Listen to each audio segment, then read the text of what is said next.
ఒక్కసారి కొమ్మూరి గోల్డ్ కి కాల్ చేయండి. తాకట్లో ఉన్న మీ బంగారాన్ని విడిపించి మార్కెట్ ప్రైస్ కి వాళ్ళు కొనుక్కుని మిగతా డబ్బులు మీకు ఇచ్చేస్తారు. Hi, welcome to Manam TV. Manam TV ఉన్నది మన కోసం. నేను మీ journalist Manoj. So Iran Israel war ఇప్పుడు ప్రపంచ దేశాలను వణికిస్తుంది. అక్కడ ఉన్న తెలుగు వాళ్ళనే కాకుండా చాలా మందిపై ఈ ఇంపాక్ట్ కనిపిస్తుంది. అసలు ఎందుకు, ఏంటి, ఎవరు దీనివల్ల లబ్ధి పొందుతున్నారు మాట్లాడదాం. మనతో పాటు జాయిన్ అయ్యారు senior political analyst Pentapati Pullarao. నమస్కారం సార్. నమస్కారం. సార్ ఏంటి సార్ అసలు, అంటే ఎవరు లబ్ధి పొందుతున్నారు ఈ యొక్క యుద్ధం గురించి? ఎంతమంది బలవ్వాలి, ఎంతమంది దేశాధినేతలు? సో దేశాధినేతలు బలయ్యారు, మా మతం వారిని టార్గెట్ ఇస్తున్నారు కొంతమంది. లేదు, మీలో టెర్రరిస్టులు ఉన్నారు, అందుకని మిమ్మల్ని చంపేస్తున్నాం, సో అందుకని మేమే స్టేట్మెంట్లు ఇస్తున్నాం అని మరికొంతమంది దేశాధినేతలు. ఎలా చూడొచ్చు దీన్ని? అదే ఇది కొత్తగా తగు కాదు. 1979 నుంచి తగు స్టార్ట్ అవ్వింది. ఎప్పుడైతే షా ఆఫ్ ఇరాన్ తీసేశారో ఈ ఇస్లామిక్ అయతుల్లాస్, అప్పటి నుంచి వాళ్ళు 79 నుంచి ఇరాన్ ని పరిపాలిస్తున్నారు.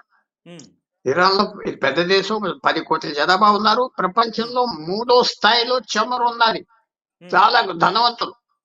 ఆ డబ్బు ఖర్చు పెడతా వచ్చారు వాళ్ళు ఇష్టం వచ్చినట్టుగా.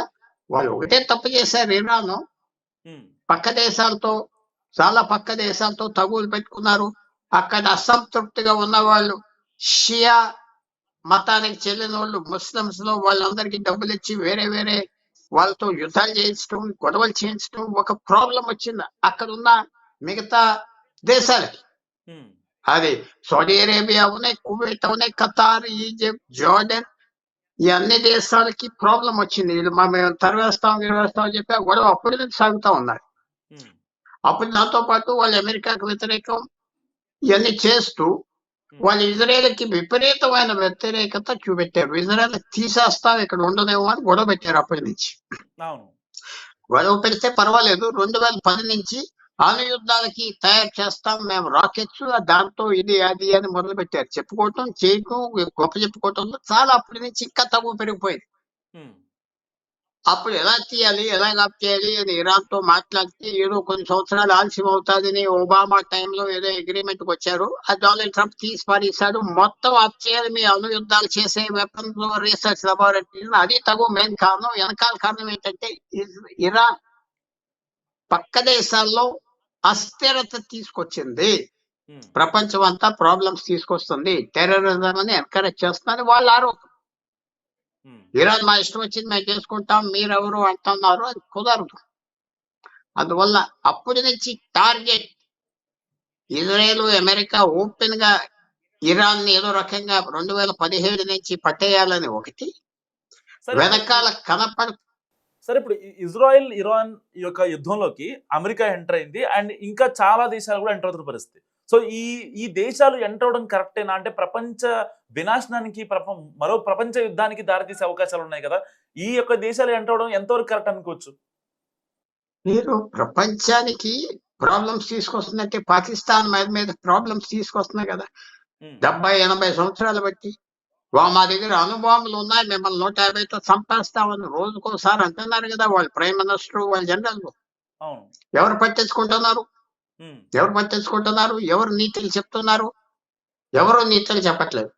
చైనా కూడా సైన్యం తీసుకొచ్చి మన బోర్డర్ మీద 60 సంవత్సరాలు బట్టి అల్లరి చేసి మన మందులకు వెళ్ళకపోతే యూరోపియన్ దేశాలు ఎవరన్నా పట్టించుకున్నారా? అమెరికా పట్టించుకున్నదా? జపాన్ పట్టించుకున్నదా? అందువల్ల ఇది ఎలా వచ్చిందంటే మీరు కరెక్ట్ ఇది అది అంటే కుదరదు. వాళ్ళ అవసరాలు వాళ్ళ ఇష్టానికి చేస్తారు, ప్రపంచం భరించాలి.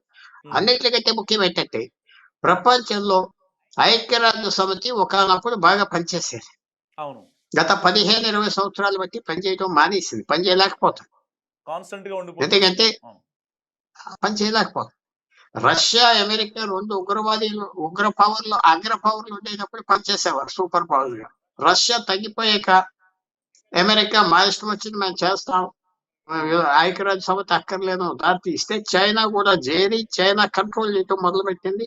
చైనా కంట్రోల్ చేసి వాళ్ళకి ఎవరైతే విరోధులు ఉన్నారో వాళ్ళ మీద వాడుకుంటుంది. భారతదేశం, తైవాన్, జపాన్, కొరియా, ఫిలిప్పీన్స్ ఇలాంటి దేశాల మీద వాడుకుంటుంది. సో ఇప్పుడు ఇలాంటి తగులు వస్తే పెద్ద మనిషి తరగా మాట్లాడే స్థాయిలో ఏ సమస్య లేదు. కనుక ఇంకొక 10 రోజుల పాటు ఇరాన్, ఇప్పుడు ఎందుకంటే ట్రంప్ యొక్క దౌత్యపరమైన ఒప్పందాలను ఇరాన్ క్యాన్సిల్ చేసేసింది. సో ఎట్టి పరిస్థితుల్లో ఇంకా మాట్లాడటం లేవు, తేల్చుకోవడమే తాడోపేడు అని చెప్పి అనే స్టేజ్ లో ఇప్పుడు ఇరాన్ ఉంది. ఒకవేళ ఈ యొక్క ఇజ్రాయెల్ కి మద్దతుగా చాలా దేశాలు వచ్చి ఇరాన్ మీద కనుక ఒక 1 వీక్ 10 days పాటు దాడి చేయగలిగితే అంత కెపాసిటీ ఇరాన్ దగ్గర ఉందంటారా సార్? లేదు లేదు లేదు. ఇరాన్ ఈ 15 రోజులు నెలల బట్టి గొప్ప చెప్పుకున్నది, ఎంతవరకు ఆ గొప్ప సాధిస్తారో ఇంకా కనపడలేదు.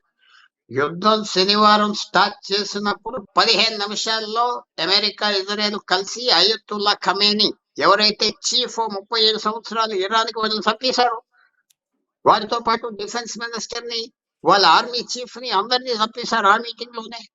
సో అలాంటి సమయంలో ఏమవుతుంది?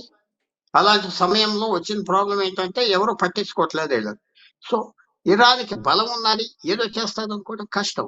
ఇనిషియేటివ్ పోయింది వీళ్ళ దగ్గర నుంచి పూర్తిగా పోయాక ఇంకా చెప్పుకునేది ఏం లేదు. ఇప్పుడు మా బలం మీ బలం అంటున్నారు, కానీ వెనకాల జరిగేది ఏంటంటే నిన్నటి నుంచి డొనాల్డ్ ట్రంప్ అన్నాడు 48 50 మందిని చంపిస్తాం, ఇంకా 100 మంది ఉన్నారు లిస్ట్ లో, మీ ఇష్టం అన్నారు. అంత డీప్ గా పెనట్రేట్ చేశారు. అమెరికా ఇజ్రాయెల్ గూఢచారులు అందరినీ పట్టుకున్నారు, రహస్యాలు తీస్తున్నారు, అడ్రస్లు ఎవరేం పని చేస్తున్నారు, ఎక్కడ దాక్కుంటున్నారు, వాళ్ళ కుటుంబాలు ఎవరు, ఇతర దేశాల్లో ఎవరున్నారు, బంధువులు అన్ని తెలుసు. సో ఇప్పుడు దాని మీద మెసేజ్ ఏమొచ్చింది? కొత్త నాయకత్వం ఇరాన్ నాతో మాట్లాడుతాను అంటున్నారు అని డొనాల్డ్ ట్రంప్ అన్నాడు. నేను అనుకుంటున్నా 2-3 రోజుల్లో సెటిల్ అవ్వచ్చు, ఇంకా పెరిగే కష్టం సెటిల్ అవ్వచ్చు. సరే, ఒకవేళ ట్రంప్ కనుక ఈ విషయంలో దూరంగా ఉంటే ప్రపంచానికి మంచిదా, దగ్గరగా ఉంటే ప్రపంచానికి మంచిది అంటారు? దగ్గరగా ఉంటేనే మంచిది. మీకు నష్టం ఏంటి? మీరు ప్రపంచం అంటున్నారు, ఇండియాని పాకిస్తాన్ అటాక్ చేస్తున్నట్టు ప్రపంచం ఎక్కడున్నది? మీ బంధువుల ఈ ప్రపంచంలో ఉన్న వాళ్ళంతా, అమెరికాలో ఉన్న వాళ్ళు మీరు బంధువుల? ఎవరు వచ్చారు దానికి? ట్రంప్ ఇలాగా ఇతర దేశాల మీద పడతా ఉంటే భారతదేశానికి తప్పులేదు. ఇరాన్ ప్రజలతో మంచి సంబంధాలు ఉన్నాయి 1000 సంవత్సరాలు బట్టి, కానీ ఇప్పుడు ఉన్న ఇరాన్ ప్రభుత్వంతో మనకి మంచి సంబంధం లేదు. ఎప్పుడు వాళ్ళు కాశ్మీర్, పాకిస్తాన్ మాట్లాడుతూ ఉంటారు. వాళ్ళు ఉంటే పోతే మీకే. ప్రపంచ శాంతి గురించి మీరు మాట్లాడుతున్నారు, శాంతి గురించి మరి భారతదేశం మీద అల్లరి చేస్తున్నారు వీళ్ళందరితో. సో ప్రపంచానికి మంచిది చెడ్డది అని మీరు ఎలాగంటారు? భారతదేశానికి మంచిదా చెడ్డదా చూడండి. నిన్న పాకిస్తాన్ లో ఏదో గొడవ చేశారు, అమెరికన్ ఎంబసీ వల్ల వీసాలు అన్ని ఆఫ్ చేస్తారు. ఇప్పుడు 1 నెలలు 2 నెలలు బాటలు పోమంటున్నారు. అది వాళ్ళకి ఉన్న స్థానం చూపెడతారు. ఒబామా వచ్చాడు, ఒబామా భారతదేశానికి వ్యతిరేకం. హిల్లరీ క్లింటన్ వాళ్ళ మొగుడు భారతదేశానికి వ్యతిరేకం. ఇవన్నీ ఎవరికి కావాలి? వాడు ఎవరితో మంచి లేడు, మనకి ఏం తప్పులేదు, నాకేం తప్పు అనిపించట్లేదు. అతను ఇరాన్ ని నొక్కేస్తే చైనా దెబ్బతినేస్తాడు. చైనా చౌకగా ఆయిల్ ఇరాన్ ని ఒత్తిడితో కొనేస్తాం.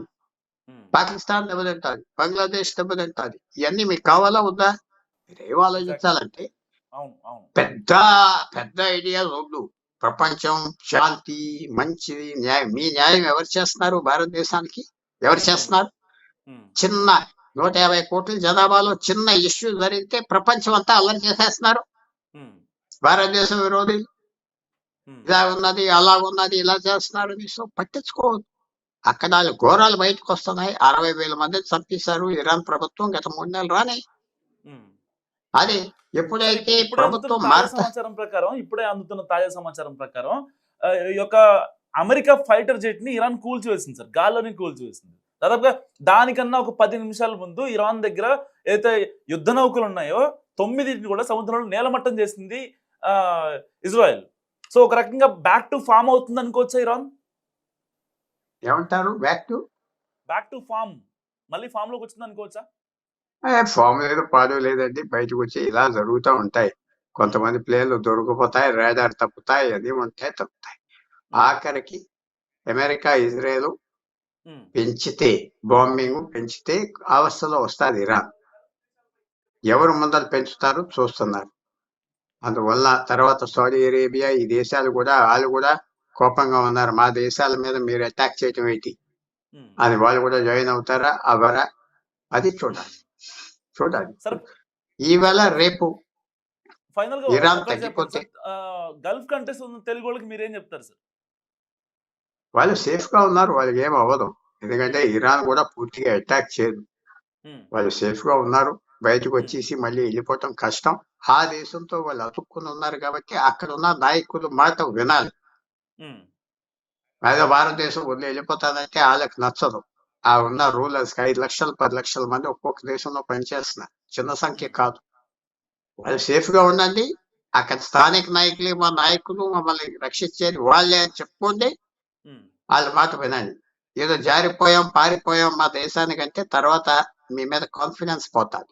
అంతవరకు కూడా యుద్ధం ఏం వెళ్ళదు. సరే, ఈ భయానక ఆ, సిచ్యువేషన్స్ ఎఫెక్ట్ ఏదైతే ఉందో అది భారతదేశం పైన సున్నితమైన ప్రభావం చూపించే అవకాశం ఉందంటారా? మతపరంగా కావచ్చు, లేకపోతే రోడ్ల మీద వచ్చే అల్లర్లు కావచ్చు, ఇలాంటప్పుడు కొంతమంది టెర్రరిస్టులు యాక్టివ్ అయిపోవడం జరిగే అవకాశం ఉందంటారా ఇండియాలో? ఏమంటారు ఇలాంటి ఇది ఒక భయానక సిచ్యువేషన్స్ ఎఫెక్ట్ ఏదైతే ఉందో, ఈ యుద్ధాల ఎఫెక్ట్ భారతదేశంలోని సున్నితమైన అంశాలు లైక్ మతపరంగా ఇలాంటి రోడ్లపైకి బయటకు వచ్చి టెర్రరిస్టులు యాక్టివ్ అయిపోవడం ఇలాంటి జరిగే అవకాశం ఉందంటారా? వాళ్ళు టెర్రరిస్ట్ కాదు. వాళ్ళు ఓపెన్ గా చేస్తున్నారు. ఉమ్, షియా కమ్యూనిటీ కొంచెం సెన్సిటివ్ గా ఉంటది. మంచి వాళ్ళు స్వతహాగా మంచి వాళ్ళు షియా కమ్యూనిటీ జ్ఞాపకం ఉమ్, పెట్టుకోండి. ఉమ్, ఉమ్, ఆ షియా పెద్దలంతా చాలా పాలిష్ పీపుల్, సంస్కృతి ఉన్నవాళ్ళు, చాలా జాగ్రత్తగా ఉంటారు. భారతదేశానికి వ్యతిరేకం కాదు. చాలా ఫార్ భారతదేశానికి. ఉమ్, వాళ్ళు ఎలాంటి వాళ్ళకి ఏదో గొడవ అనిపిస్తుంది చేస్తున్నారు. ఓపెన్ గా చేస్తున్నారు కదా, తప్పేం లేదు. వాళ్ళతో ఉమ్. మాట్లాడి వాళ్ళతో కంట్రోల్ చేసుకోండి అని చెప్పి మాట్లాడి రాయబారాలు గవర్నమెంట్ పంపించి నచ్చ చెప్పి అవును, అవును. వాళ్ళకి వ్యతిరేకంగా లేనట్టుగా చేయాలి. వాళ్ళు మంచి జనాభా విషయం చెప్తున్నారు. షియా ముస్లిమ్స్ చాలా పెద్దరికం ఉన్న వ్యక్తులు. ఉమ్, అది మర్చిపోకూడదు. వేల సంవత్సరాలు బట్టి మనకి షియాస్ కి సంబంధం ఉన్నారు. భారతదేశానికి పర్షియన్ భాష ఉమ్, అఫీషియల్ లాంగ్వేజ్ 1910 20వ సంవత్సరం వరకు అంత దగ్గర సంబంధం మనకి పర్షియాకి. ఉమ్, హిందూ రాజులేంటి ముస్లిం నవాబులేంటి అందరూ పర్షియనే వాడేవారు. ఉమ్, 1920 వరకు ఉమ్, హైదరాబాద్ లో నైజాం భాష కూడా పర్షియన్.